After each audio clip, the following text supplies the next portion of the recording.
SSC পরীক্ষা 2025 এর বিজ্ঞান ক্লাসে তোমাদের সবাইকে স্বাগতম। আজকের এই ক্লাসে আমরা তোমাদেরকে বিজ্ঞানের সম্পূর্ণ একটি ফাইনাল সাজেশন দিব, এমসিকিউ প্লাস সিকিউ উভয়তেই। যে কোন এমসিকিউ গুলো পড়লে অবশ্যই তুমি বিজ্ঞানে 30 এর মধ্যে অন্তত তুমি 25, 26, 27 থেকে 29 পর্যন্ত পেতে পারো। তোমাদের টোটাল 30টি এমসিকিউ, অর্থাৎ এখানে 300 এর বেশি এমসিকিউ পড়ার কোনো প্রয়োজন পড়বে না। 300 এর কম এমসিকিউ পড়লে কিন্তু হয়ে যাবে, তাই না? আর তোমাদের যে সৃজনশীল প্রশ্ন টোটাল হয় কত? 11টা প্রশ্ন থাকে, যার মধ্যে তোমাকে 7টা প্রশ্ন উত্তর দিতে হবে এবং তুমি তার জন্য পাবা হলো 70 মার্ক। এবার প্রশ্ন হলো, অনেক শিক্ষার্থী রয়েছে যারা বিজ্ঞানে আসলে কোন কোন টপিক পড়তে হবে ভালো করে সেই বিষয়টা ভালো করে জানে না, বিশেষ করে কোন বোর্ডগুলো পড়লে তারা আসলে ভালো রেজাল্ট করবে, বই থেকে কোন অংশগুলো পড়া উচিত সেই বিষয়টা। তো সর্বপ্রথম আমি যদি আসি যে কোন কোন অধ্যায়গুলো আমরা পড়তে হবে, সেই ক্ষেত্রে তুমি যদি দেখো তোমাদের বিজ্ঞানের টোটাল আছে 13টি অধ্যায় রয়েছে, 14টি, সরি, তোমাদের বিজ্ঞানের টোটাল 14 কয়টি অধ্যায় রয়েছে? 14টি অধ্যায়। এবার এখানে টোটাল প্রশ্ন থাকবে কয়টা? এখানে টোটাল প্রশ্ন থাকবে 11টি, যার মধ্যে তোমাকে প্রশ্ন উত্তর দিতে হবে মাত্র 5টি। অর্থাৎ আমরা যে কোনো 5টি অধ্যায় যদি সিলেকশন করে নিতে পারি এখান থেকে, তাহলে কিন্তু আমরা 5টা সৃজনশীল প্রশ্ন কমন পেয়ে যাব, তাই না? আর 300টা এমসিকিউ যদি আমাদের সাথে করো, তাহলে সেখান থেকে তুমি এমসিকিউ কমন পেয়ে যাবা। তো তোমার জন্য কোনো খুবই সিম্পল হবে বিষয়টা। এবার প্রশ্ন হলো, কোথা থেকে 100% প্রশ্ন আসে? যেমন উন্নতর জীবনধারা, এখান থেকে 100% প্রশ্ন আসে, কখনোই প্রশ্ন মিস করে না। এখান থেকে 100% প্রশ্ন আসে, কখনোই প্রশ্ন মিস করে না। এবার কথা হলো, এই উন্নতর জীবনধারা যে রয়েছে এখান থেকে অবশ্যই প্রশ্ন আসবে। এবার এখান থেকে তুমি কি কি পড়বা, মানে এই যে উন্নতর জীবনধারা থেকে বই থেকে কি পড়বা, সাপ্লিমেন্ট থেকে কি পড়বা, বা কোথা থেকে পড়লে 100 মানে প্রশ্নগুলো তুমি 100% পাবা, এবং কোনো ম্যাথ আছে কিনা, এই বিষয়টা আমরা বলবো। তার আগে একটু অধ্যায় নিয়ে বলি। তারপর জীবনের জন্য পানি পড়তে পারো, বাট তাই অত গুরুত্বপূর্ণ না। তারপর তুমি হৃদযন্ত্রের যত কথা যেটা রয়েছে, এইটা তুমি খুবই মনোযোগ সহকারে পড়বা, হৃদযন্ত্রের যত কথা। এখান থেকেও 100% প্রশ্ন আসে, হৃদপিণ্ড, এই ধরনের জিনিস। টোটাল 5টা অধ্যায় যদি সিলেক্ট করে নাও, তাহলে তুমি 5টা কমন পেয়ে যাবা। তারপরেও আমি তোমাকে দেখাচ্ছি, তো 1টা 2টা গেল। তারপর আমি ধরো নিলাম হলো নবজীবনের সূচনা। নবজীবনের সূচনা থেকে 100% প্রশ্ন আসে, নবজীবনের সূচনা থেকে 100% প্রশ্ন আসে, ঠিক আছে? তারপর এখানে তুমি দেখতে হলে আলো চাই, এখান থেকেও 100% প্রশ্ন আসে, দেখতে হলে আলো চাই, এখান থেকে প্রশ্ন আসেই। তারপর তোমাদের আর একটা অধ্যায় যদি বলি, 1, 2, 3, 4টা অধ্যায় হলো, এবং শেষ একটা অধ্যায় তুমি এটা পড়তে পারো, প্রত্যায়িক জীবনের তড়িৎ। এইটা যদি পড়ো, টোটাল হলো 5টা অধ্যায়। এই 5টা অধ্যায় পড়লে একেবারে টোটাল সৃজনশীল কাটে তোমাদের 60টি, মানে 7টা অধ্যায় লাগবে না? তাহলে এখানে হলো কত? 5টি, মানে 5টা কমন হলো। আরো কয়টা লাগবে? 2টা। এসে বলকে জানি, এখান থেকে একটু গণিত আসে, সেগুলো করবা। এখন কি কি করবা এই বিষয়টা আমি বলছি, থামো। এসে বলকে জানি, এটা আমরা পড়লাম। এখনো তোমার হাতে আছে 2টা অধ্যায়, 3টা অধ্যায়। তোমার যেটা ভালো লাগে এই 3টা অধ্যায় থেকে, তার মধ্যে একটা অধ্যায় তুমি পড়ে নিবা। যেমন অম্ল, ক্ষার ও লবণের ব্যবহার, দুযোগের সাথে বসবাস, পলিমার, 3টা অধ্যায় রয়েছে। যে কোনো একটা অধ্যায় পড়লে এখান থেকে 100% প্রশ্ন কমন পাবা। মেন কথা এই যে প্রথম অধ্যায়, 3য় অধ্যায়, 4র্থ অধ্যায়, 5ম, 6ষ্ঠ, 7ম, তারপর 9ম, 10ম, দ্বাদশ এবং কি ত্রিদশ, অর্থাৎ 13 নম্বর অধ্যায়। তো এখানে কয়টা অধ্যায় আছে? 1, 2, 3, 4, 5, 6, 7, 8, 9, 10। এই 10টি অধ্যায় থেকে টোটাল প্রশ্ন থাকবে কয়টি? 10টি। আর টোটাল প্রশ্ন থাকবে তোমাদের 11টি, এবং বাকি যে অধ্যায়গুলো রয়েছে সেখানে যে কোনো একটি অধ্যায় থেকে একটা প্রশ্ন থাকবে। এই টোটাল প্রশ্ন থাকবে 11টি। 11টি থেকে তোমাকে প্রশ্ন উত্তর দিতে হবে মাত্র কয়টি? মাত্র 5টি। তো এই 7টি, তো 7টির জন্য আমরা অলরেডি সিলেক্টেড অধ্যায় করে দিয়েছি, তুমি এটা পড়লাম। এবার কথা হলো, উন্নত জীবনধারা থেকে আমরা কি কি পড়বো, বা উন্নত জীবনধারা যেটা আছে এখান থেকে আমাদের কি কি পড়তে হবে। তো আমি যদি সেই বিষয়টা আসে, উন্নত জীবনধারা থেকে আমাদের পড়তে হবে আদর্শ খাদ্য ও আদর্শ পিরামিড হবে এটা, আদর্শ খাদ্য, খাদ্য পিরামিড। তারপরে খাদ্য সংরক্ষণের প্রয়োজনীয়তা, এই টপিকটা তোমাকে ভালো করে পড়তে হবে। খাদ্য সংরক্ষণের প্রয়োজনীয়তা, কিভাবে খাদ্য সংরক্ষণ করা যায়, কোন কোন উপায়ে খাদ্য সংরক্ষণ করা যায়। তারপর স্বাস্থ্য রক্ষায় প্রাকৃতিক খাদ্য ও ফাস্টফুডের প্রভাব, এটা আমাদেরকে পড়তে হবে।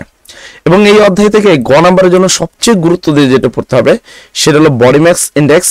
অর্থাৎ হলো, এখানে যদি আমি বলি বিএমআই নির্ণয়, একটা প্রশ্ন, একটা ম্যাথ থাকবে এখানে, যে কিছু একটা বস্তুর ওজন দেওয়া থাকবে এবং উচ্চতা দেওয়া থাকবে, তোমাকে বলবে বডি মাস ইন্ডেক্স বা বিএমআই নির্ণয় করো, একটা গণিত।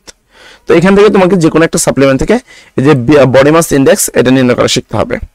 তো এই হলো আমাদের প্রথম উন্নত জীবনধারা থেকে আমরা কি কি পড়বো, সেই বিষয়টা আমি তোমাকে ক্লিয়ার করার চেষ্টা করলাম। আচ্ছা, এরপরে যদি আমি আসি 3য় অধ্যায়, যার নাম হলো হৃদযন্ত্রের যত কথা। এই হৃদযন্ত্রের যত কথা থেকে কি কি পড়বা? তো আমরা 3য় যদি আসি, হৃদযন্ত্রের যত কথা, এই যে 3 নম্বর অধ্যায়। এখান থেকে পড়বে রক্তের উপাদান এবং এর কার্যক্রম, রক্তের গ্রহণের নালী, তারপর এখানে পড়বে শরীরের রক্ত সঞ্চালনের কার্যক্রম, রক্তের সূচনার কারণ। এবার হৃদ মনেকে ভালো রাখতে উপায়।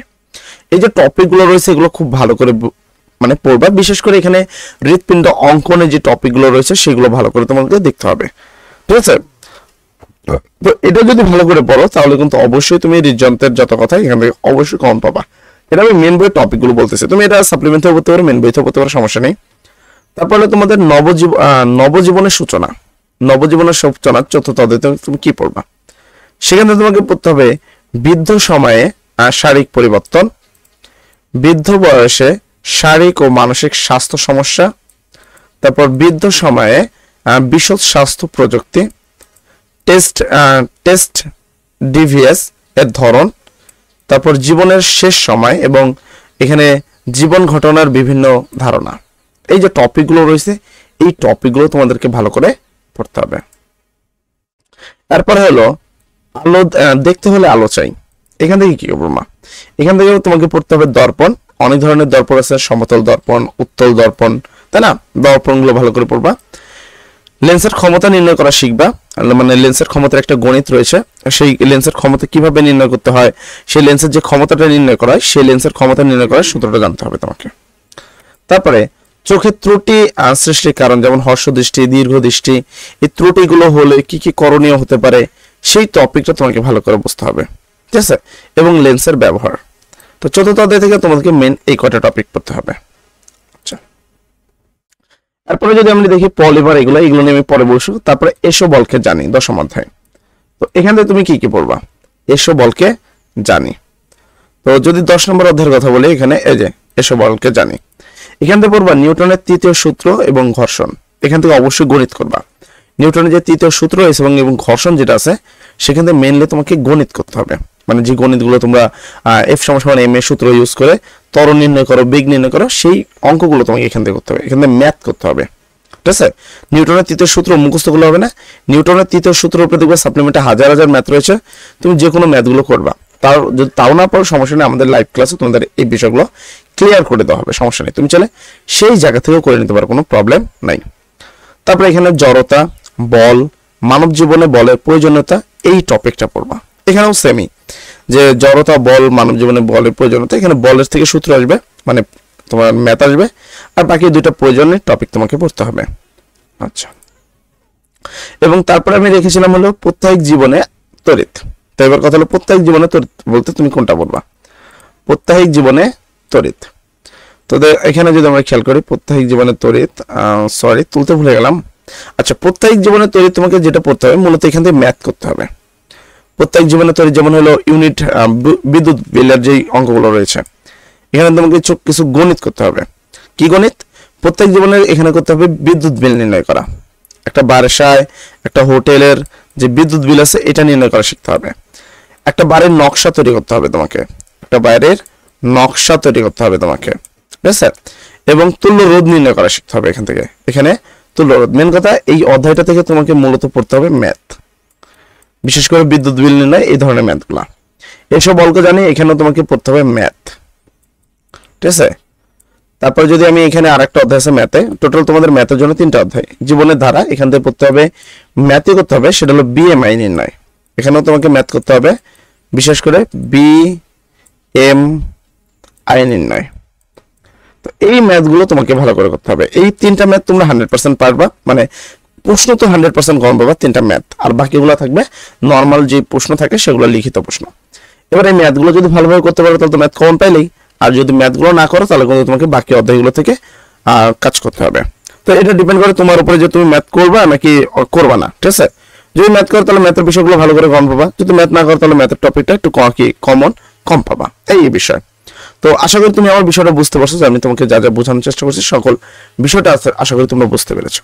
তো দেখ, মূলত আজকের ক্লাসটি এতটুকু। আমরা সন্ধ্যার সময় লাইভ ক্লাস আসবো, সেখানে এসে সকল এমসিকিউ সলভ করে দিব।